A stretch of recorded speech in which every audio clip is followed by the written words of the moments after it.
What's up, hobby friends, and welcome back to Paint Bravely, the podcast where you can find a little bit of encouragement, discover new ways to make your hobby more fun, and most importantly, learn to paint bravely.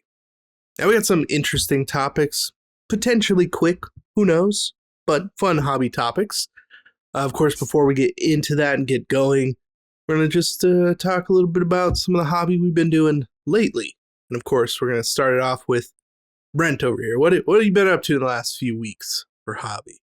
Ooh, I started Twitch streaming. Ooh. So if you're wondering what Brent's been up to in his hobby, you can check out Goobertown _hobbies on Twitch web zone. Yeah. Doing so it's been going all right.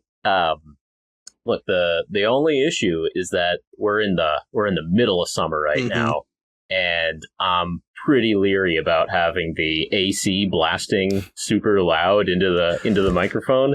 And so when I've been Twitch streaming, I've been in my sleeveless shirts, and I've had like a wet cloth draped around my neck.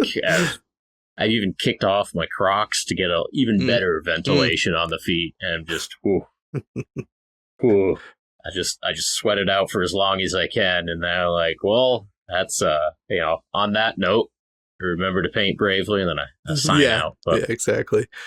I don't know, some folks have been dropping in, and it's been fun. It's been relaxed. I have been a frequent viewer of Twitch streams. I've only dabbled a little bit with actually being a Twitch streamer, but not bad. Yeah.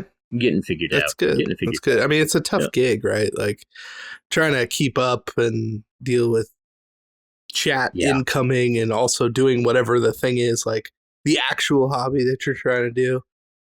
I mean, that's tough. Yeah, you got to be paying attention to a lot of things. And a trend that I've noticed is a lot of people are better able at keeping track of chat than they are at doing that while accomplishing something. Sure. And there's a handful of folks who have that ability. James Wapple, Sam Lenz, Jamie Daggers, like they all do a solid job of talking while painting. And big respect for that. And no shade against the people who can't multitask 8 things at the same time. But especially that. Specifically that. Right. That's, Right. Yeah. If you are trying to paint eyes while also reading a little screen on the other side of your desk. And thinking of something witty and appropriate to say to all the scrolling chat messages. Yeah. Not bad. See, I'd be afraid of that, like, catching things in the corner of my eye, just like quickly reading it and then giving like the dumbest response of, oh yeah, seen that before, and then quiet. Yeah, Terminators are pretty cool. Quiet. Yeah, sounds good. Yeah, exactly. Sounds good. Dark Angels, nice. Yeah, exactly. It's the what do they call that? The Death Zone? What are they? It doesn't matter. Know. It's not important. I don't know. Death Strike. Dark Angels have special names for all their little units. Oh, okay. The Deathwing and Raven Guard. There you go. So, I mean, there are other chapters within the, all the. It don't matter. See, this is exactly what would happen. I'd be like, that, whatever. Oh, you're working on the Deathwing? Yeah. Cool. Are you painting them orange? Yeah. Yes, exactly. And then just slapping some other logos on the shoulder pads. Oh, you play the Flying Minotaur chapters? And then there's a question, like, do you pull up an extra monitor, do a quick little cheeky Google search, and be like, oh, the Flying Minotaurs, and then actually be able to carry on a conversation with the... I like their checkered pattern. Yeah. I don't see, the thing of it, that can get a little dangerous. That happened to me the other day. I was talking to somebody in a Discord server, and they had mentioned, oh yeah, I got this friend who's making this specific type of chapter of Space Marine. And I'm like, okay, I've never heard of that. And it's like this little wolf head logo. And like I go look it up, and I wish I hadn't. Oh, okay. I mean, it was Is it a sanctioned? Oh no, no. It's what do they call it? Fan art, kind of. Yeah. No. It was a custom chapter. It's a custom. You call it something or other. I'm not even. We'll put the name of this in the show notes so you can look it up later. Yeah. No, they were. I'm just kidding. We're gonna forget. No, it was a variety of interesting adult toys, if you will. Oh, okay. Yeah. So okay. I mean, I guess, hey, you wanna make your Space Marine chapter that thing, like, by all means. But yeah, one of those things. So yeah, looking stuff up on the fly could potentially. I mean, I don't know. Maybe that leads to an interesting thing on chat where you're just like, oh, well, thanks for that, and now we have to move on. I don't know. I don't know if it's good or bad. Thank you. Yeah. Thank you. Yeah. I've been demonetized, and now I need to look out how to ban a chatter. Yeah, right. Yeah, exactly. Does anyone in chat know how to ban somebody? Is that, look that up. I'm learning here, guys. I'm learning. Send me a link. Yeah. Someone could post a link on how to ban a chatter. Oh, they're spamming it. Look at that. Oh, good. Okay, all right. I do feel like it would be better to have somebody moderating and feeding you questions. Just, it goes into the whole thing of like, if you're good at a one-man TV show live, like, all right, cool. I'm going to stop painting for a little while. I got to promote Viking Lincoln 420 to moderators so they can deal with this situation. Yeah, exactly. Get your account deleted. 5 minutes. Yeah. It's been taken over. Yeah, you're just speedrunning your Twitch downfall. You have to come out with a YouTube apology video. Really go all the way. It's not my fault. It's not my fault. It was your fault. Like Viking 420 couldn't be trusted. While technically legally responsible under the terms of service, I do not feel morally responsible for what Viking Lincoln 420 did in this situation. Exactly. What have you been up to, Casey? Man, I've been doing a lot of building and painting Necrons, which I didn't expect to do ever in my whole life. I have almost zero interest in that army.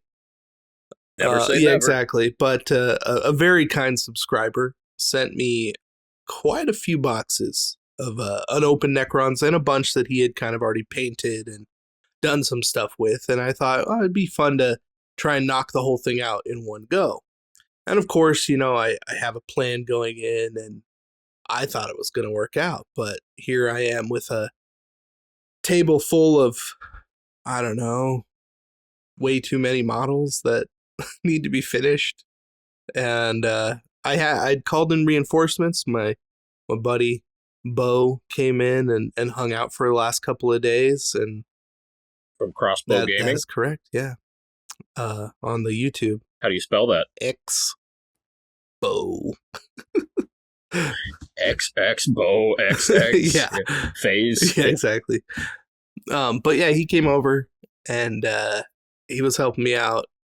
We stayed up till a good 2:30 in the morning last night, and then they came back over early in the morning, and we'd been working pretty much all day, and it's looking cool. Army's looking cool, but there's still a lot more to do. And I've been using green ink to panel line all the Necron so you're actually stuff. painting yeah. Okay. Yeah, okay, I mean, okay. It's the plan with such a large project is generally to airbrush 99% of it and then hopefully finish some stuff off. And the scheme I have is pretty cool. It's a metallic blue, which is a little bit different, and then super bright green ink for everything else. How are you doing the metallic blue? So all the models painted metallic and then with a transparent blue over the top. Yeah, okay. Which works pretty good. But I ran out of an ink or what? Golden High Flow. Yeah, that's okay. what I usually like. It's like a phthalo blue, so it's very standard. And of course, I ran out, and I don't have any other phthalo blue anywhere that I can make work, so I have to go get more. And I have like 4 models left to do. And of course, they're the biggest ones. So yeah, it's just like things just kept going. It was on track, and then started falling behind, then running out of stuff, and almost ran out of primer. Like the last maybe 5 sprays on a can to finish off the army. It's cutting it close. It was 2 full spray paint cans of primer. Like it was a lot of models. So it's such a good feeling when you just barely have enough paint, and such a bad feeling when you just barely don't. Out. Yeah, exactly. Yeah. So yeah, I gotta like go find more and do some stuff, and then like hopefully finish this up and edit it and get it out next week. I still have like a week technically to like is my personal deadline. It's not like I couldn't just skip it and work more, but they look pretty cool. I'm pretty happy with them so far, and I've taken a couple all the way to the end just to make sure that the process is still good, looks good. The tests were good, and they're definitely good. They're different Necrons, which I like. They're not just T800s with green instead of red. So yeah, building them, huge pain in the ass. Let me tell you. Like, as you're painting, are you finding some mold lines? Not so bad, actually. Like, we definitely worked to when we built them, because that was the first day. It was just building. I wanted to make sure that at least we got the mold lines. Building an army in a day is not bad. Not bad at all. That's pretty good. We worked pretty good. Yeah, pretty fast and got a lot of stuff built. I mean, yeah, there's some cool stuff. Some of the like the newer kits obviously are pretty decent from the last couple of years. Actually, the push fit ones were the best ones from Indomitus. Like all of those kits were pretty good. But man, the further you go back, and some of the kits that I have that guy sent me are from like 2011, and they are bad.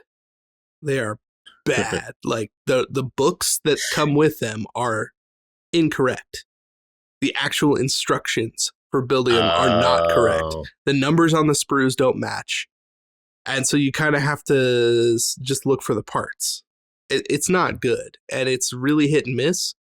And even some of the newer ones that aren't push fit have weird issues.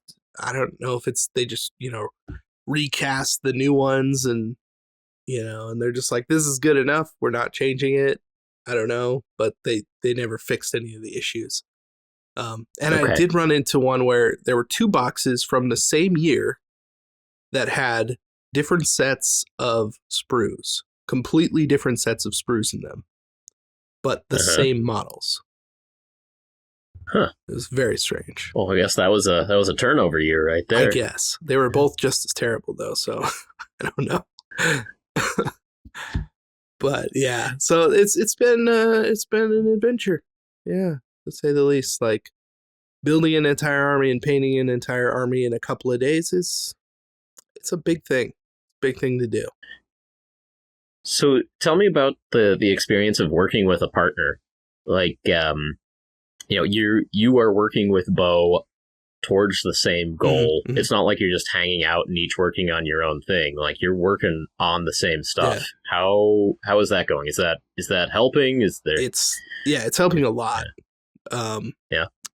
Yeah, because there's no way. Is he doubling your effectiveness or more than that? Definitely doubling the effectiveness.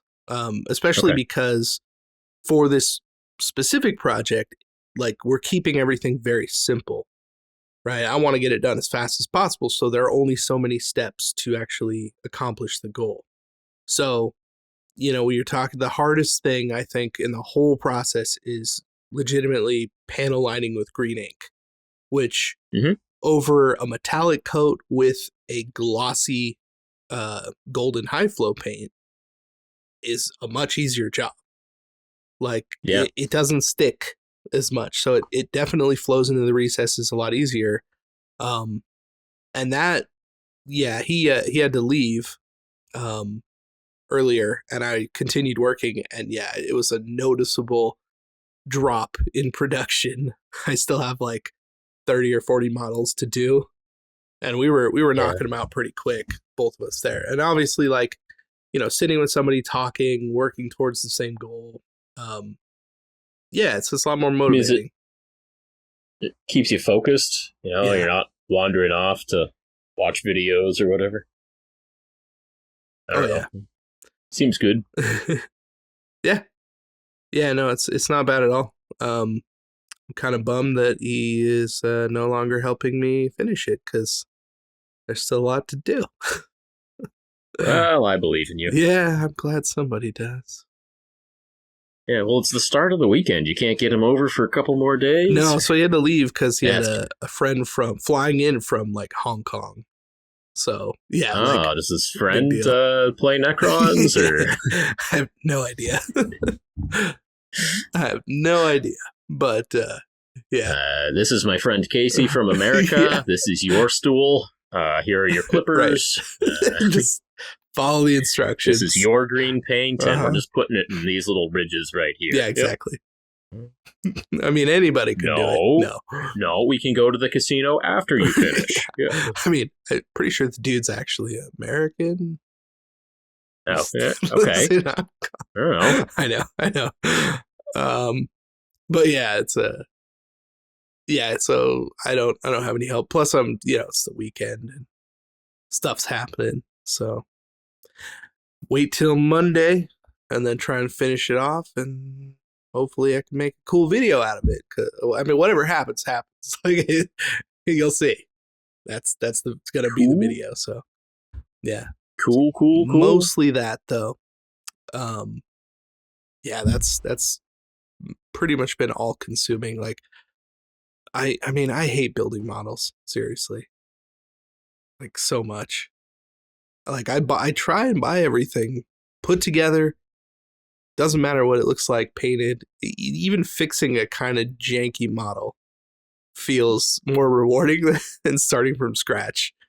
Because, like, the first day I started putting models together, I spent like 4 hours on a single kit. Yeah, it's not good.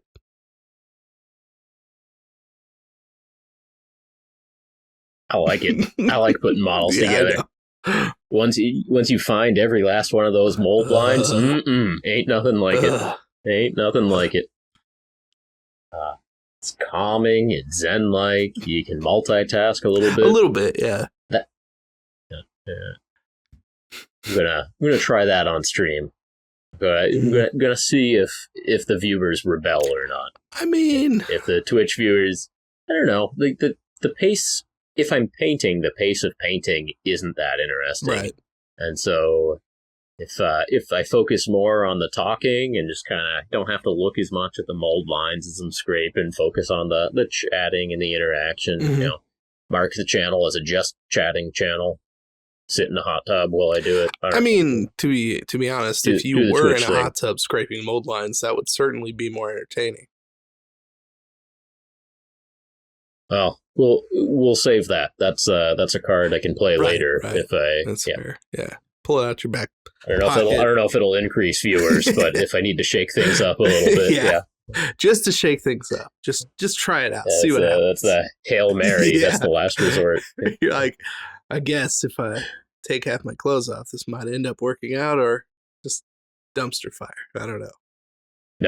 No, straight t-shirt in the pool kind of guy. Sure. Yeah. Don't want to get that sunburn. Yeah.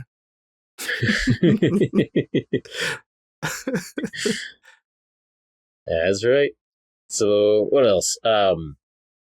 Back to a couple of Kickstarters. Run through those real quick. Rosterizer is one that I backed the other day. So my understanding is that it's essentially, I mean, the description reads like Battle Scribe. I don't want to be the guy that says Rosterizer is the new Battle Scribe, but right. if someone were to write a description of Battle Scribe and then write a description of Rosterizer, and you read those two blocks of text, you might come to the conclusion that they're similar. Right. Anyway. So they are directly competing third-party army builders. Third-party army building app that, I think it works on cell phone or PC, similar to Battle Scribe. But that's actually a service or a program or whatever you want to call it that I've used a lot. Mm-hmm. Like I'm done buying a new rule book every 3 years that I won't want to read. I'm done with that. Yeah. Just it.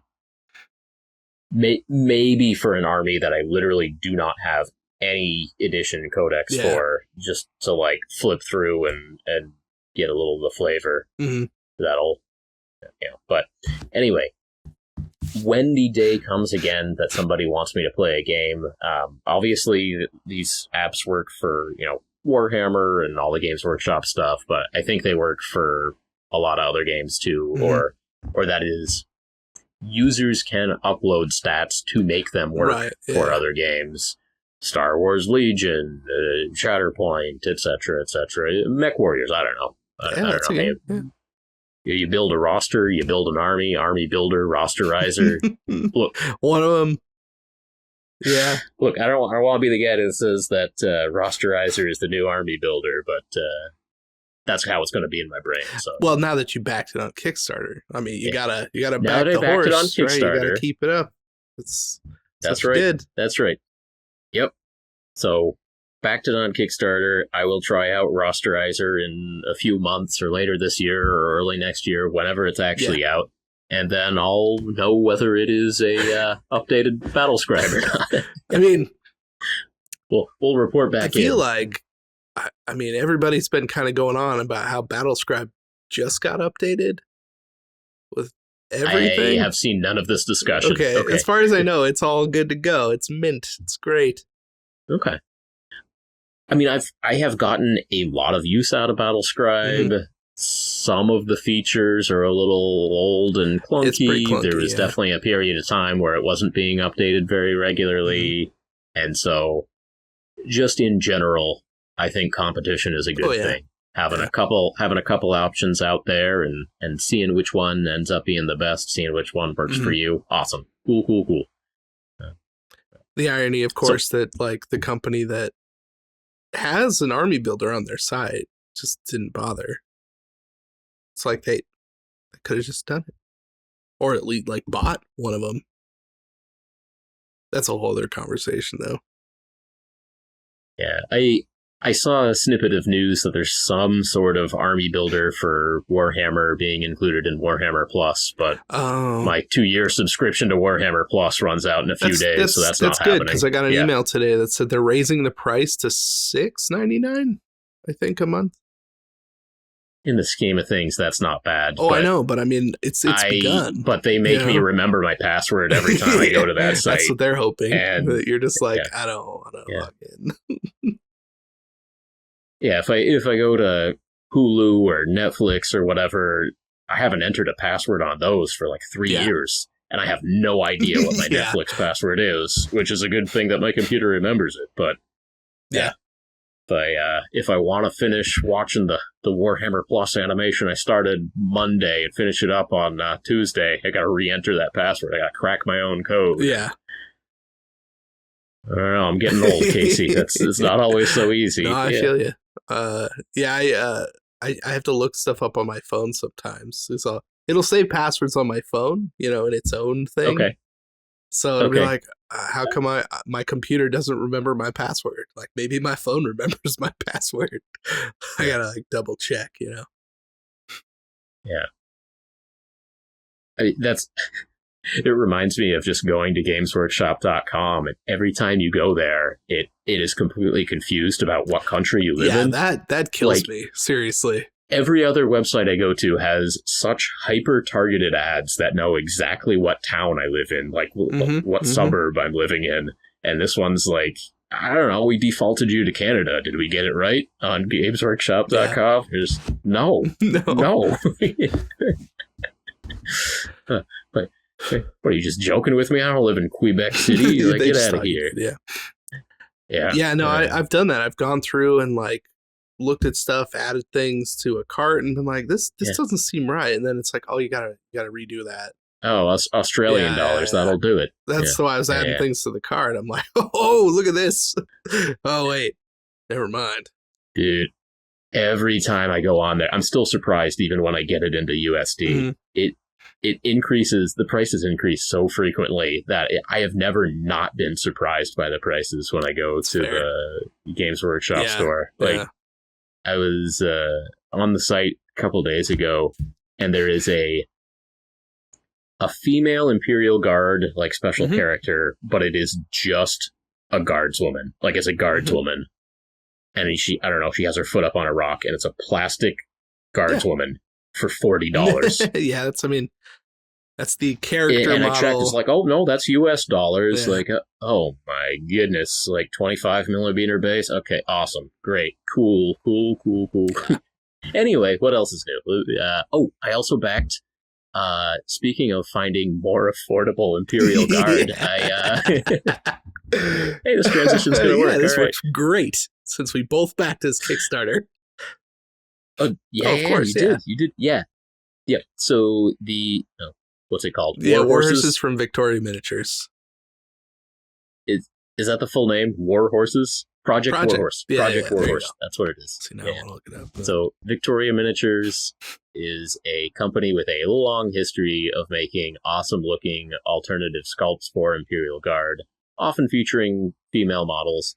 I think the War Horses looked like it was a lot of male sculpts. Pretty sure they all. That's fine. They might all be. Yeah. But I mean, it's okay. Whatever. But this one is essentially Rough Riders. Yeah. Like good sculpts for Rough Riders, and you can get it as STL downloads, or it's also being cast in a combination of CeoCast, and with some bits being manufactured by 3D printing. Yeah, which it's weird because I haven't seen a lot, or maybe I just didn't look it up enough on their campaign of them explaining the manufactured 3D printing and how that isn't exactly the same as what you're getting at home. Because I feel like that it doesn't sell it enough, you know? Well, you and I should check this out, but okay, let's see if we can explain it here. When you are casting something in a 2-part mold, there are geometric limitations on what you can do. And so, like, a lot of the old single-piece metal minis are kind of flat with, like, both arms out to the side, or one arm over the head and one arm out to the side. Like, the overall shape of the mini is flat because it needs to be cast in a 2-part mold, and you pull the parts of the mold apart, and you got the mini in between, sandwiched in there. And there's just certain things that you cannot do with a 2-part mold. And so the solutions are either to make a whole lot more pieces. So, you know, the really nice modern GW sculpts sometimes will have like 20 pieces for a cavalry. Yeah. Or for a cavalry model. Yeah. You know. And that's because, the I don't even know the words for them, but like the flowing capes, the space in between the armor and the cape, and the space in between the body and the reins. Yeah. You know, there's a lot of things that you need to have separate pieces. And, you know, one classic example is a bolt gun for Space Marines. There's the classic saying of drill your barrels for bolt guns, because you can't cast a gun that has a hole running down the center of the barrel. And for the very few weapons that do have a hollow barrel, they come in 2 parts, and you're putting 2 parts of the barrel together to make that hollow. But anyway, 3D printers have a whole different set of limitations on them. And you can print a single piece that would have taken 10, 15, 20 cast, like 2-part mold cast pieces to assemble.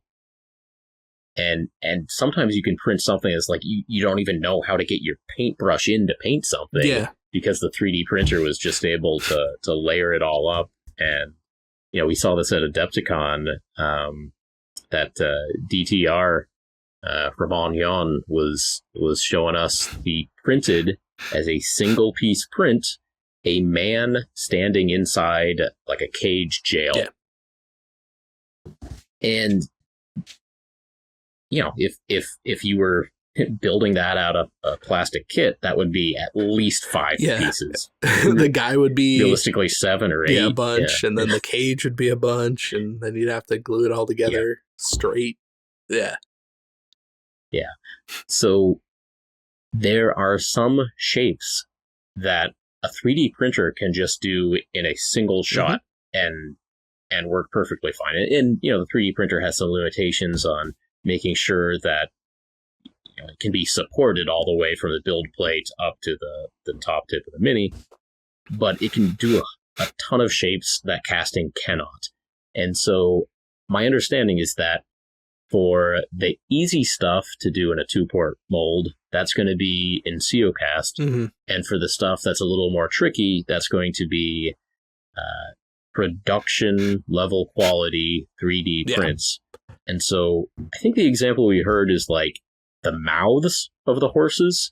Oh, yeah, sure. That makes sense. I think, we were chatting at Adepticon with Dave Baker at Trenchworks and the DTR guy. But I think, there's just some parts on the model that really benefit from the 3D printing technology.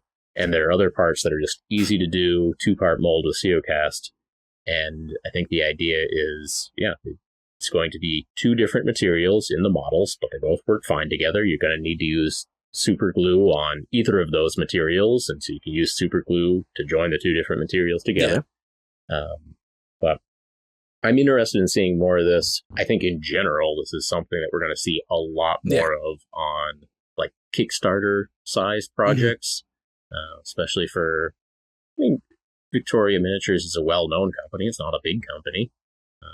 I think it's essentially just Victoria Lamb, who then contracts out to a couple of folks to do manufacturing for her. Yeah, I think so, yeah. But it's interesting because, we're seeing this kind of mix of technology, and I would have thought that they would have had something on there. I mean, you think about the durability of 3D printing, right? I mean, obviously, you choose a different kind of resin, you do different things. Yeah, it depends on the resin. Oh, yeah. But that's the first thing that comes to my mind. It's like, oh man, it's like a mix. Okay. We'll see, I guess. I'm not worried about it personally. I am excited to see. I'm very curious. This is not something that we are used to experiencing from miniatures that we buy, but I think it's going to work out fine. I think so too. Yeah. No, I'm actually, I think whether we like it excited. or not, it's something we're going to see more of going forward anyway. Yeah. And there definitely are some companies who are starting to do manufacturing with 3D printers, and that's just going to keep getting better and better and better. Less assembly, no mold lines, and as long as the durability is where you want it, awesome. Yeah. Yeah, I mean, I think durability is probably the number one issue. I mean, I've seen pretty insane resins that you can buy, throwing the model on the floor kind of thing, and it's perfectly fine. So, yeah. But I've also broken a lot of 3D prints. Yeah. Like for anyone who doesn't spend a lot of time with 3D prints, like my home printed models are the most brittle of any of the models that I have. And in everyday use, it's totally fine. But yeah, if you drop it on a hard floor, you're going to be cracking elbows and knees for sure. Yeah, a little bit. Yeah, it's a sad day. Paint a 3D model. Drop it. Yeah, because it's not like an arm flies off. No, it shatters. That's what happens. Yeah, it can. Multiple pieces, like across a face. Get cut right in the face. Yeah. Well, for science, you're going to have to paint up a warhorse with the Rough Rider cavalryman, and let us know how it goes. Yeah. No, I am excited about it. I missed almost everything as far as Imperial Guard goes, and I've never really taken to it very much. I missed Victoria's last Kickstarter with the Ratlings, the little.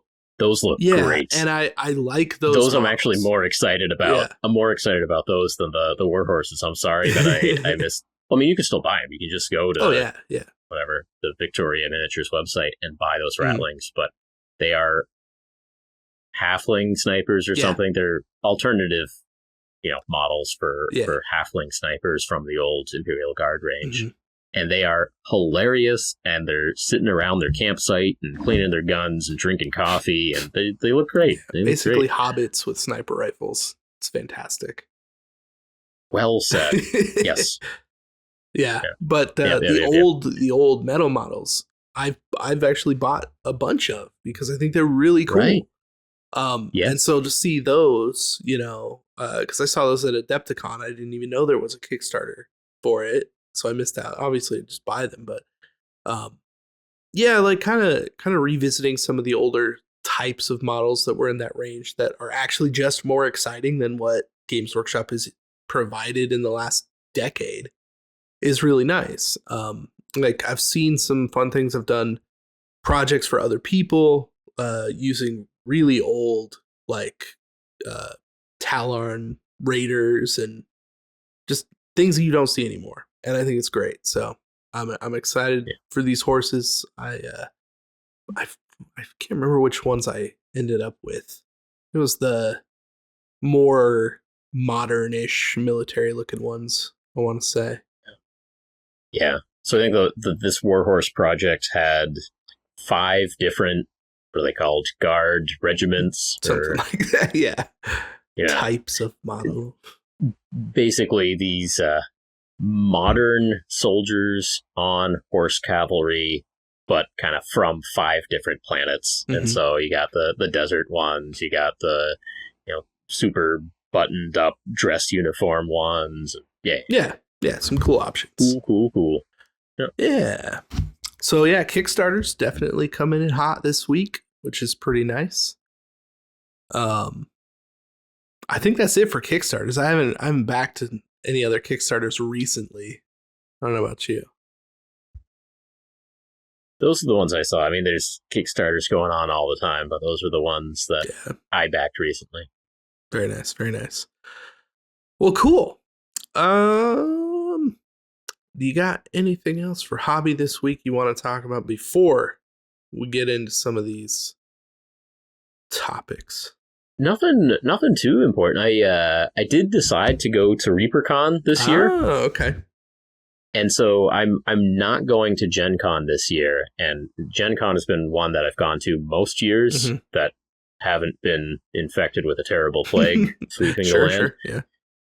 And most of the non-plague years, I've been going to Gen Con, which is in early August, and ReaperCon is in Texas, and it's in late August, and it's basically, okay, that's enough conventions. Yeah.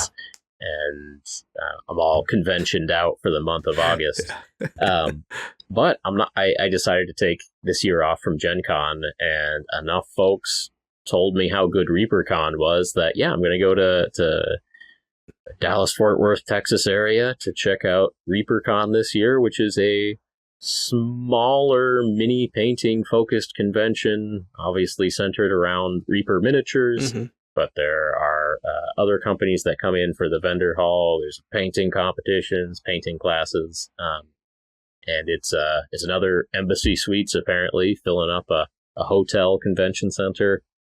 And I signed up for a decent number of activities. It seems like a smaller convention, so the strategy of just wandering around and seeing what happens might run thin quicker than another convention. Maybe not. I don't know. I guess you'll find out, won't you? Yeah. But I signed up for a lot of stuff to keep me busy either way. But I know a lot of people go to ReaperCon every year. A lot of people love it, and I'm looking forward to meeting some new folks there. Yeah, very cool. Yeah, that sounds pretty awesome. Man, it's crazy how time flies, man. Because I feel like we were just at Adepticon, and well, we gotta book hotels for Adepticon here soon. Yeah, it's actually funny. And I will share this on the podcast because I think it's funny. Okay.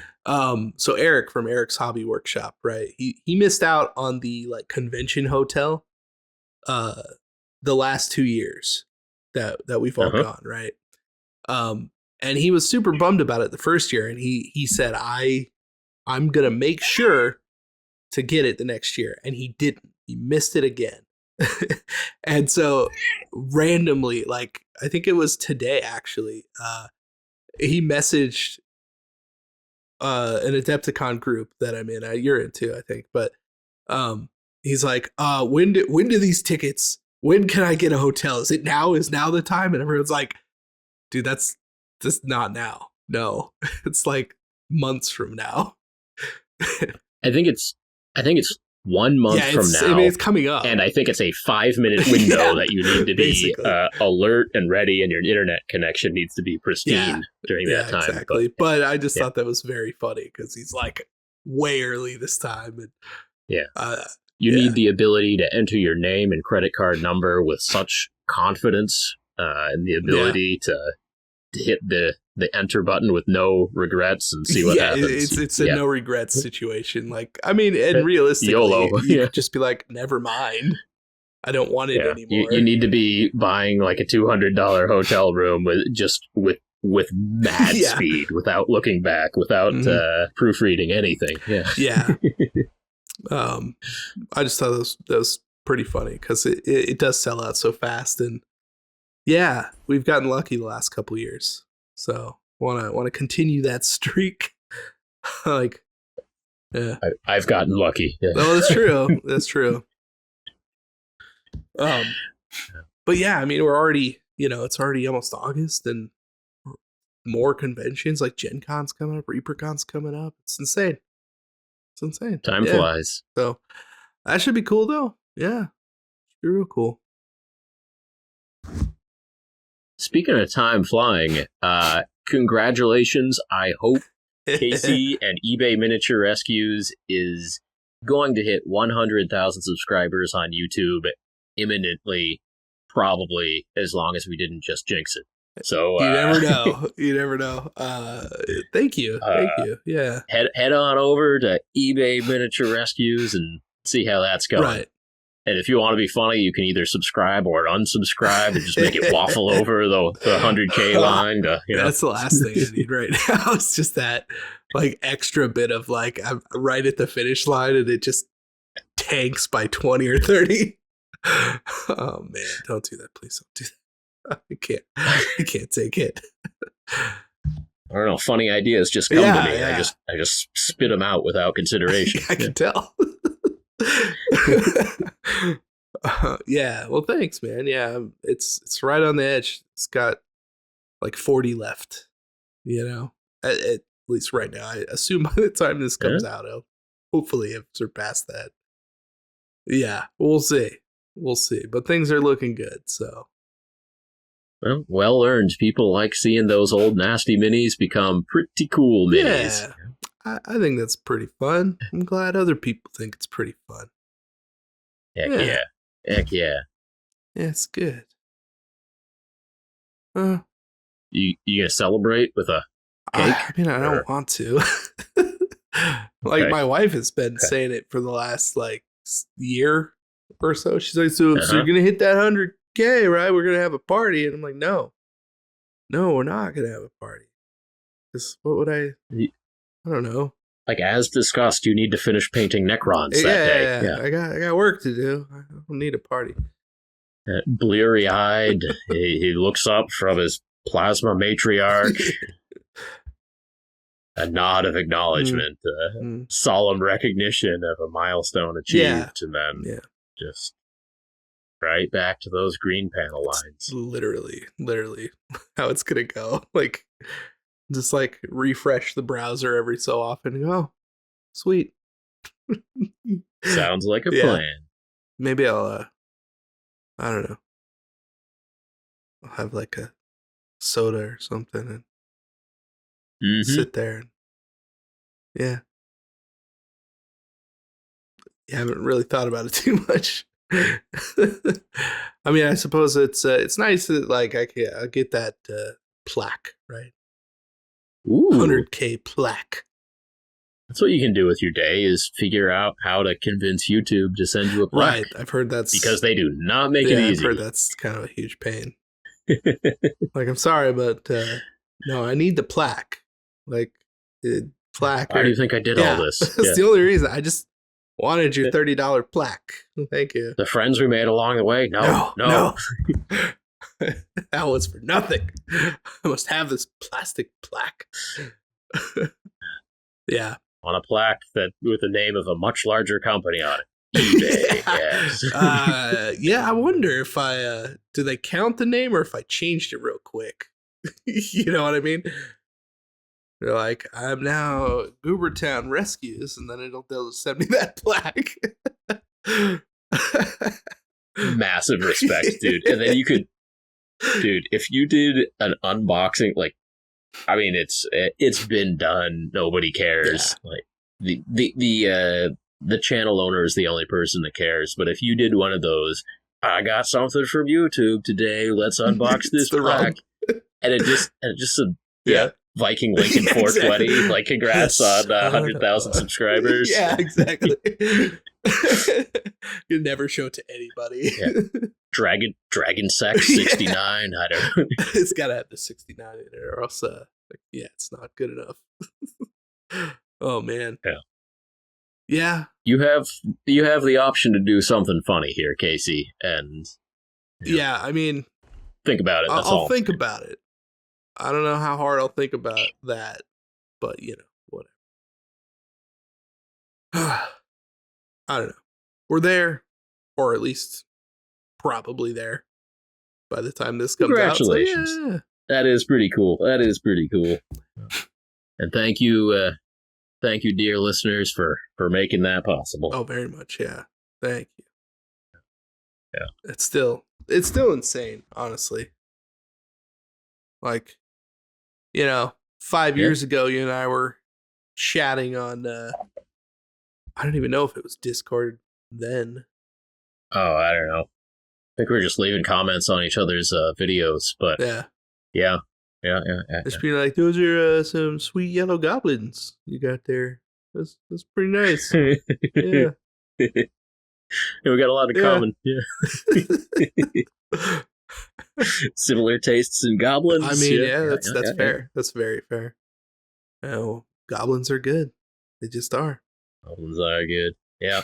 No, I have a clear memory of me being at less than 100 subscribers and you being more than 100 subscribers, and wonder if this big YouTuber will talk to me. Oh, I know. Yeah, right? yeah. It's so ridiculous. Yeah. Oh man. Yeah. It was like that for a while. I remember. I think up until once we hit a certain spot, it was like 5,000 or 6,000. I think your channel quadrupled, and then. Yeah, well, there was a moment in there when you put out your Green Knight video where you shot way back past me again, way back past me. Eventually caught up. Eventually. Green goblins, yellow goblins. They help. Yeah. Man, I've been thinking about that too. I mean, I've been thinking about it for a long time because I still haven't finished those goblins.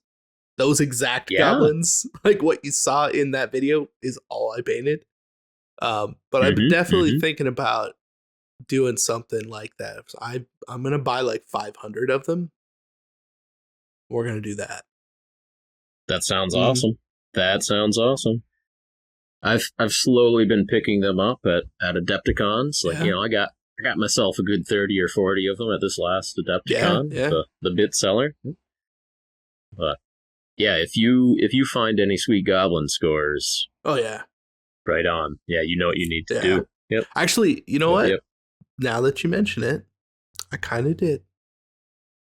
Ooh. Yeah, that's right. Did you seal the deal? Oh yeah, no, I bought them immediately, of course, because it's what you got to do, The true warrior jumps on that opportunity. Yeah, exactly. So I bought 69.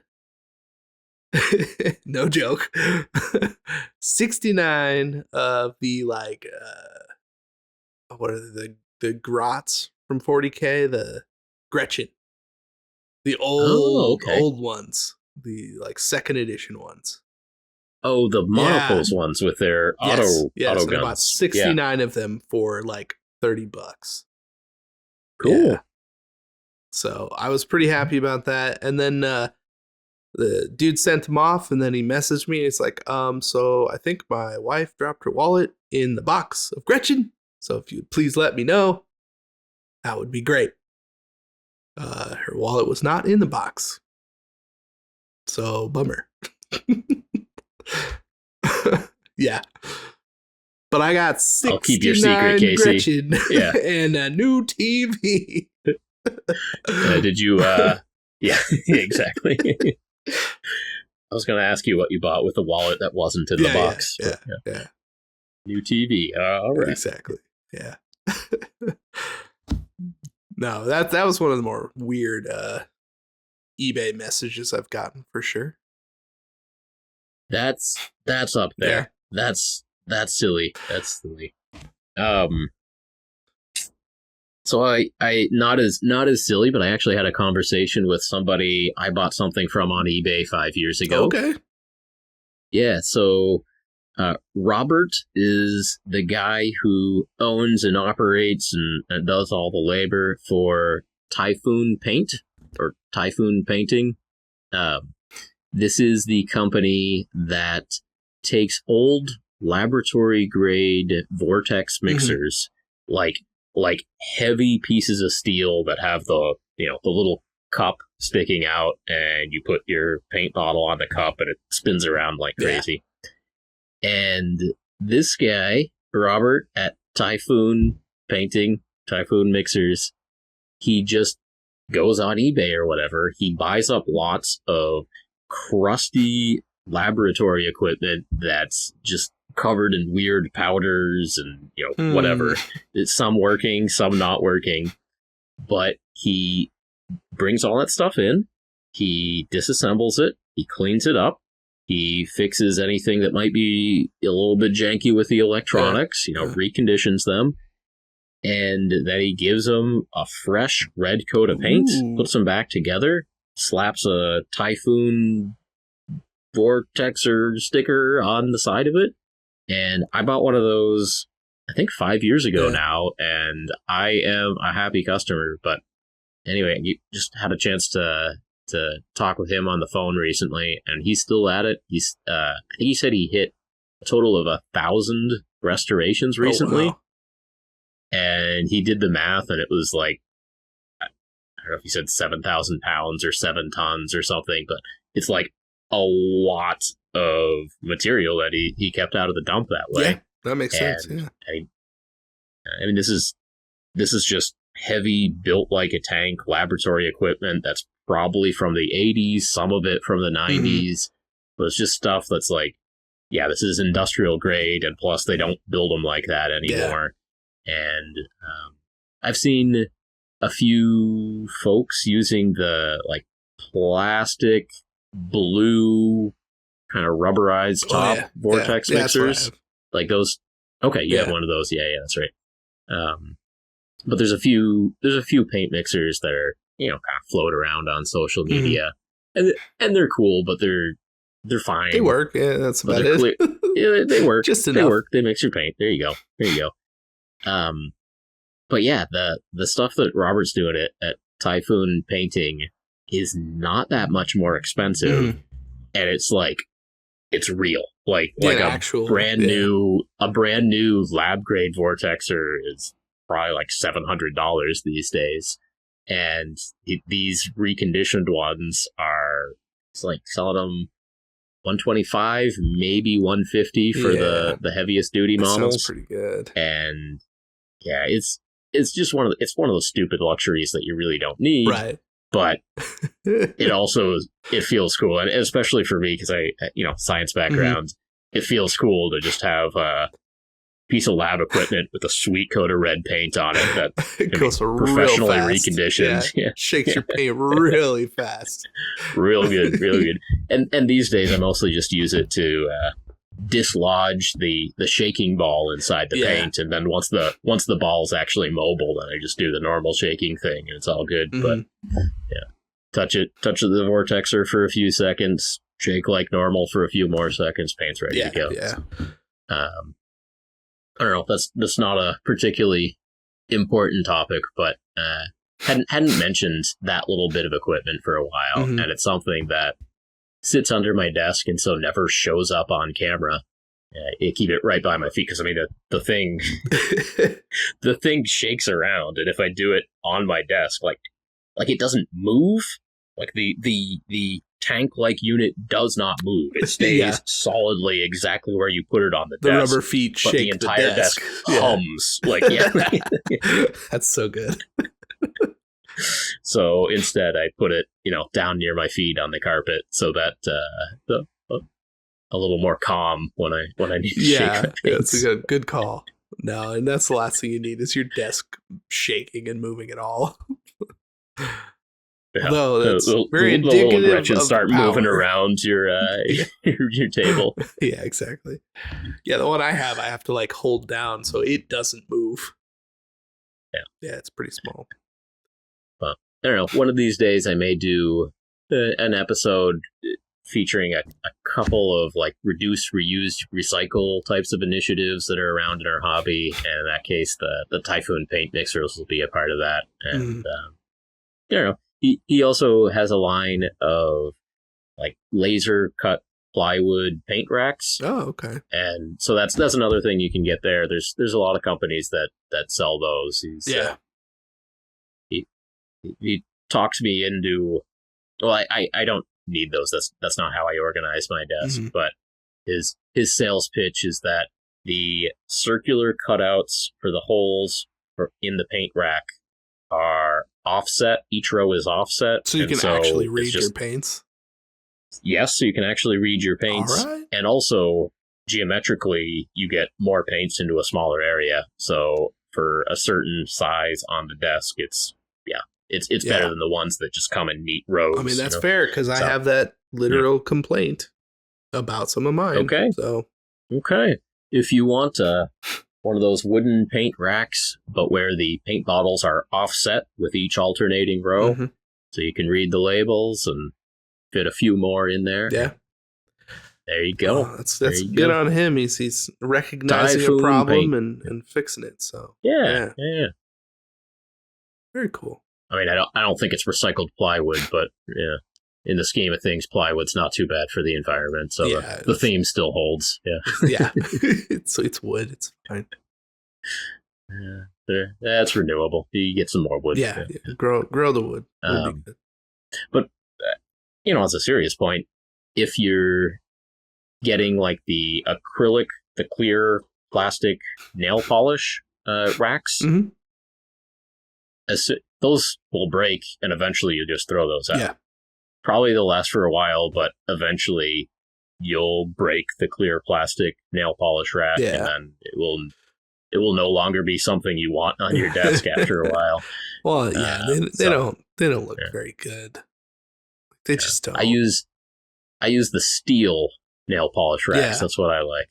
Yeah, you know what I'm talking about. Look behind me. Yeah, check out Paint Bravely the podcast on the web zone, and look behind me. These.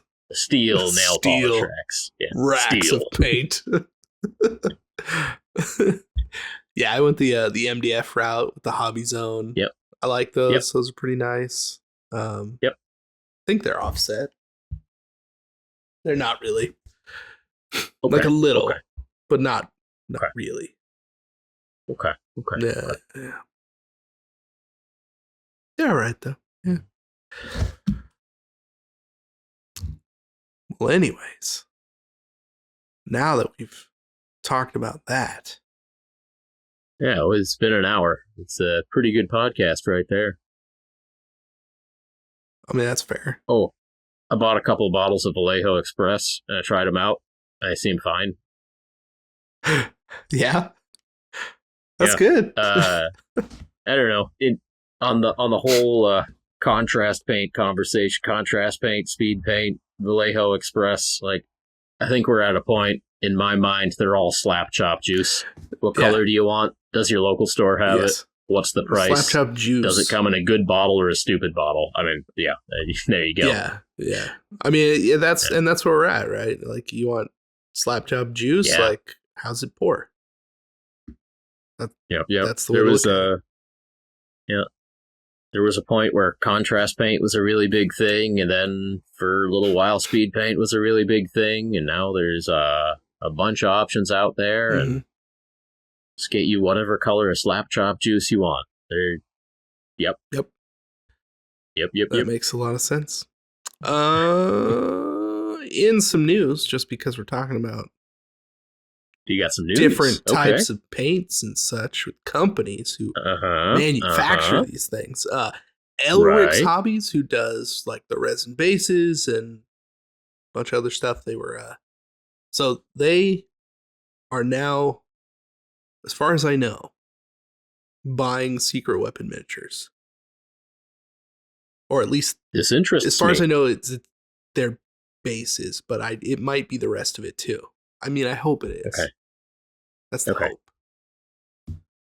Because from where I'm sitting, I can see my supply of Secret Weapon pigment powders and Secret Weapon colored washes, and those were very important to me as I was getting back into things. Yeah. No, they've got a good variety of just standard colored washes that are pretty decent. Some of their colors are like just the right version of that color for me. So I mean, they're what is it, like rubber black or tire black or whatever. It's kind of blue. Oh, for their actual paints. Yeah, for their paints. Yeah. Tire black is a classic. Good blue black color. Yeah, it just works, right? So there's stuff like that I'm missing, and I didn't get any more of, and I can't get. Obviously, they're not in business anymore. So, kind of awesome to hear that all or part of that company is being purchased or remanufactured through Elric's Hobbies. So I'm pretty happy about that. Well, I hope they keep the branding on it. I would hope so. It would make my heart happy to see Secret Weapon around it. So my memory is that Secret Weapon is one of the companies that closed up shop during COVID and just we're not making enough money to stay open, and that was sad to see. But and it's still sad. But if we get them resurrected in some form, that'll make me happy. Yeah, I'll be quite pleased with that. Yeah. And you're the only person I've heard this from, but you're normally good on sourcing, right? You know what you're talking about. I mean, generally, occasionally, not at all, but generally. No, I saw it on their Secret Weapon Facebook page. So, I mean, I feel like that's a decent enough source. Like, it's a thing. Unless somebody... It's a bit of happy news right there. I like that. Yeah. Yeah, I feel... Yeah, it made me feel good. I was like, all right, that's made my day, for sure. I'm just hoping to get another bottle of Tire Black. Heck yeah. Yeah. All right. Well, why don't we just answer a couple of these hobby questions, and we'll just kind of go from there. That's the technical... Do a little rapid fire? Yeah, rapid fire topic of the show. All right, quick one. How do you, Brent, feel about the hobby now as compared to when you started? Oh, I still like it. Okay. Still like it. That's good. I know some more stuff now. I know where to find cool stuff now. I know where to find cool paints. I know where to find cool models. But I continue to have a childlike joy when I see a new sculpt that I haven't seen before, and I quite enjoy. You and I talked about this a little bit when we were both starting to acquire Conquest models. That, and part of this is having to do with the difference between us being children versus being adults. But there was a time very early on in our painting, but also just early on in our lives when, there's that like childlike joy of consumerism of getting a box of models. Yes. That is not quite the same anymore. No, it's not. I don't know if that's because we burned out our dopamine receptors or what it is. Over saturation and like just doing it so much, I think. Yeah. There's a meme online of like someone with a super happy face getting their first box of models And then the meme is the exact same happy face, getting your 100th box of models. And I don't think that's true, actually. Like, it's I wouldn't obviously, agree with that. Yeah. No, I don't agree with that at all. It's like 20% of the joy, maybe. It's funny, actually. I was having this exact conversation with Bo yesterday about Magic cards.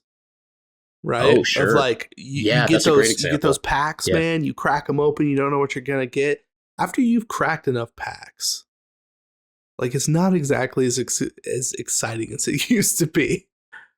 Sure. Like, no, that's a great example.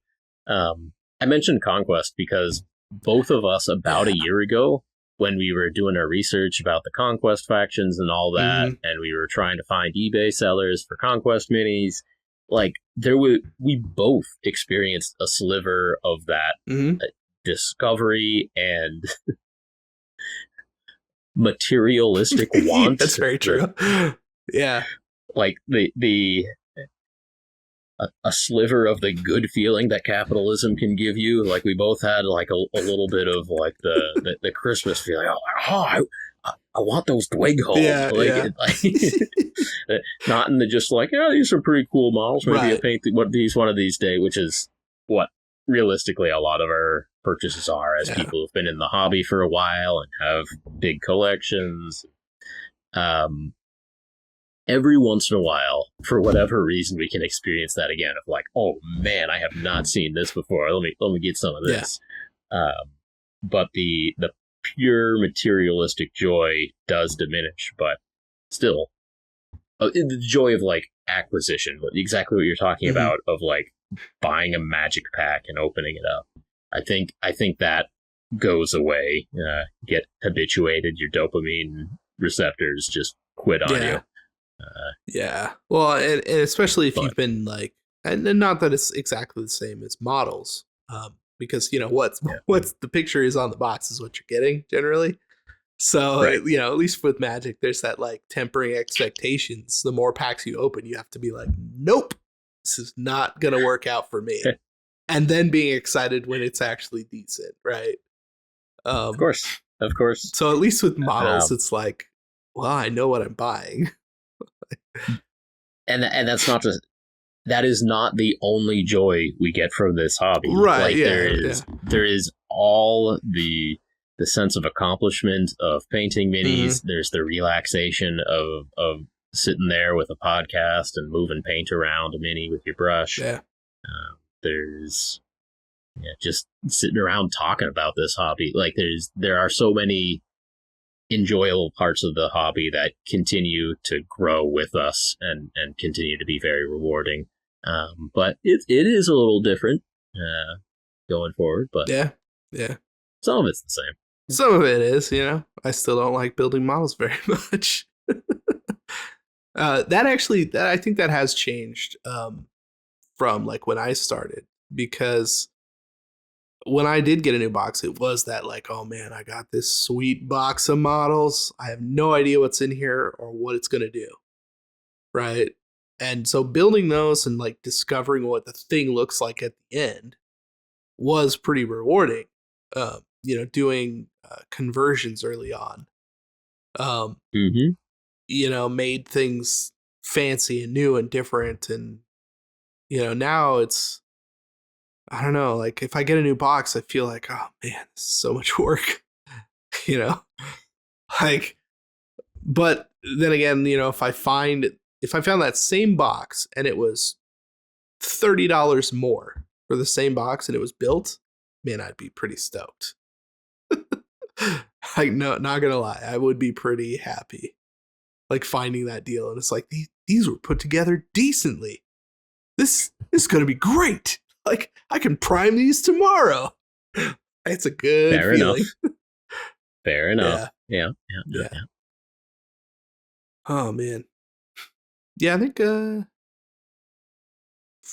finding the next exciting thing is kind of the thing that keeps me going these days. Like looking to the future, rather than like the stuff that I currently have. Really? Yeah. Okay. Which is, I don't know, it sounds a little weird to say, I guess. Um, just because the hobby was, there wasn't a lot going on, when I started. It was like me and a couple friends, and that was great. But then it died out, right? And it was kind of crappy for a while. And then coming back in, it was like all of these doors were open, and it's a whole new thing, and it's always looking forward, and to the next thing, or the like Adepticon or Gen Con, like the next event, and it's all mini painting related. So I don't know, it definitely feels a lot different. It's fun to see the apparent size of the community grow. Like, I think we literally have multiple times as many people engaged with mini painting these days as there were 10, 20, 30 years ago. But but also, with computers these days, like you also get exposed to some of those raw numbers, and get to see so many paint jobs, so many sculpts of miniatures, and it really feels as big as it's become. And it does. It also feels like it's continuing to grow, which is awesome. Yeah. Yeah, no, I think it's only getting better. We're moving in the right direction in a lot of ways, and I don't know. I'm super excited to keep riding the train. Riding the train. That's right. Just get a little choo choo going. Feeling good. All right. You have something written here. What was the most fun you had painting minis? I'm gonna say, I mean, because it kind of relates to the other question. Obviously, I wrote these questions to be that. But when I started painting, it felt super special, right? Like the smell of the paint pot when I opened it. I still remember that smell, and I don't even know what it actually smells like, but it's like it's there in my head. You know what I mean? I'm gonna have to go find an old pot somewhere. I know I have a couple from back then too. I don't know if they're still good. I'll check. Yeah, just good. Just give a good. The sniff. Smell is the last thing to dry up. Yeah exactly. Still there. Like I don't know. Like I had a single brush, and I had a handful of paints, and I had like one kit, and putting together the first few was beyond exhilarating, right? The paint going down and starting to learn how that works, certainly, it was a little hit and miss, like having a bad outcome or whatever on a model. But, then discovering that next thing kind of brought it back, right? I remember, like, when I was getting back into the hobby again after a 20 plus year break or whatever it was, I went to a local store that just happened to be by like a thrift store that I donate old stuff to, right? And I was like, oh man, there's a hobby shop here. I haven't been into a hobby shop in like 20 years. So I went in, and it's like this wall of Warhammer and all these other types of models. And I'm like, man, I remember all this stuff. And it's like, it's all new. It's all like, it's different. This is like just before Age of Sigmar came out too. And I bought a box of Khorne Berserkers and like 4 paints. And I went on vacation, and I like painted that box, and it was awesome.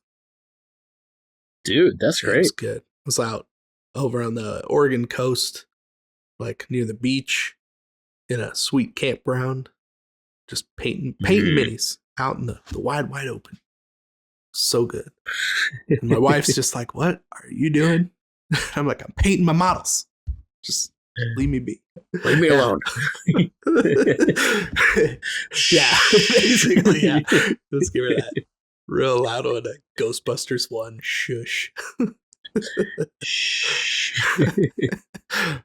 Yeah. So let's say somewhere in there, like those kinds of experiences and times for me. Yeah, no, there definitely is an excitement when you're getting into it, you're getting back into it. For me, I really liked the first couple of times going to a game and even then, for me, the game was about showing my friends what I had painted. Yeah, exactly. And I remember taking my egg cartons out, and my squad size was 12 figurines, because that's how many eggs come in a carton. Like that's my squad size. My 12 red squad, my 12 from a purple squad. And, so good. I only ever got 6 from a blue squad, but that's a different story. I never did get that green squad, but hey, that's all right. But no, man, it is so good to like show people minis that you're proud of. Like that's a fun feeling. It is. And since then, I agree with what you're saying about the discovery side of things. And for me, like if I figure out a new technique, either I'm repeating something that I've seen somebody else do, or I'm playing around and I figure it out on my own. I mean, man, the day I figured out how to put black ink on my red squad of 12 minis, that was a good day. Yeah. Like the day I figured out ink, and I guess these days the kids use washes, but like that's fun. Whatever. That's like, oh man, like this is how this works. That's really cool. You can do this. That's awesome. As a quick side, before you go on, so I was going through an old Dark Angels codex. I was painting those Dark Angels the other week. And in the codex, there is a paragraph talking about, hey, if you want to improve your painting, use ink. Find this color ink for these types of Dark Angels, mix it with, and it straight up says, with dish soap. In the book, it says it's in a legitimate codex. Mix it with dish soap, then try it. I thought that was just a thing people said. I didn't know it was actually written in a book. Anyway, sorry. Just thought that was... Yeah, you get that secret Agrax Earthshade recipe right there. Yeah. But, man, the day I mixed black ink and green ink and started putting it on orcs... Ooh. There you go. Ooh. Yeah. The Agrax. Oh, my God. Ooh. These orcs look dirty and good. Then when I got back into the hobby, I figured out dry brushing gray on top of black primed sand bases. Oh yeah. Ooh. A black sand base dry brushed with gray, just a little bit of white. I figured this out on my own. Right. I did the calculations in my mind, and I figured out how to slap chop my bases. And not that I applied colored washes to it afterwards, but just that black to white on the sandy base. I do remember discovering dry brushing for the first time, like completely by accident. Like I was painting with the single brush I had, and it ran out of paint, but I'm still like trying to push paint around like an idiot. And all of a sudden, it's picking up those details, It's like something clicked. It's like, oh my God, look at I'm brushing everything and it's picking up. Yeah. Like I thought something was wrong. I was like, there's no way. This feels like cheating. Like seriously, it stopped myself. It's that click. Yeah. It's that click when you're like, I know a new technique now. There's something new that I can do if I have a mini where that's applicable. That's a fun feeling. Yeah. Now these YouTubers are all just giving us their hot tips. True. I don't know if that makes discovery more or less fun. Certainly quicker. When I came back, right, I went blindly into the hobby shop, bought the stuff because I was just like, you know what, whatever, I'll buy a box and I'll buy some paints. It's not overly expensive. I'm going on vacation. This will be a thing for me to do, right? So I felt good about it. But of course, it really lit a fire. So I went on YouTube and started looking, and all of a sudden, this is not what I remember. And it did get me more excited. I mean, to the point where then I ended up starting my own YouTube channel, right? Whoops. Yeah. So here we are. Old 100K Casey over here. Yeah, well, we'll see. We'll see. I don't want to because now I feel like it's not going to happen. Yeah. I don't know. there is so much to learn and so much to do in mini painting, and that there's so many milestones to achieve, and most of them feel pretty good. Mm-hmm. So, and that stays with you. Yeah, like, for sure. You and I have figured out a few things recently. Maybe we'll talk about someday. But we figured out some things. They're like, oh, this is cool. This is cool. Mm. Yeah. Some secret hot tips. Yeah, we will get yeah. there. Oh, I don't want to give out these hot tips for free. Not now. No. Well, yeah, thank you again for joining us on another episode of Paint Bravely. If you enjoyed this podcast, please help us out by leaving us a review on iTunes, subscribing to the YouTube channel, and sharing this message with your hobby friends. And as always, we appreciate each and every one of you for listening, and we will talk to you next time. We appreciate you, and we will talk to you next time.